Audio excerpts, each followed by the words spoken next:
ሴት ልጅን እርካታ ደረጃ ለማድረስ ብልቷ ውስጥ ግዴታ መግባት አይጠበቅብህም። የብልቷ ጫፍ ወይም ክሊቶሪስ የምትባል 70-80% የሚሆኑት ሴቶች በዛ ብቻ እርካታ ደረጃ ሊደርሱ ይችላሉ። ክሊቶሪስ የምትባለዋ ማለት ነው ስራዋ ከዛ ውጭ ስራ የላትም። ስራዋ ለሴት ልጅ እርካታ መስጠት ነው። ሌላ ስራ የላትም። 10,000 የሚሆኑ ነርቮች አሏት።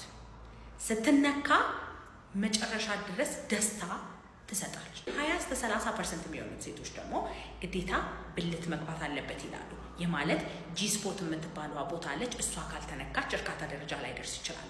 ጂስፖት ማለት በውስጠኛው በኩል ከክሊቶሪሱ ጋር ልትነካካ የምትችል በብልቷ በላይኛው ክፍል ቢያንስ 2 ኢንች ወደ ውስጥ ገባ ካልክ በኋላ የምታገኘው የብልቷ ክፍል። ብዙ ጊዜ እንደዚህ አይነት ሴቶች የብልት አለመቆም ችግር ወይም ቶሎ መጨረስ ኖሮባቸው ቶሎ ብልታቸው የሚፈሰፈስ ወንዶች ለማስደሰት ሊያቀታቸው ይችላል።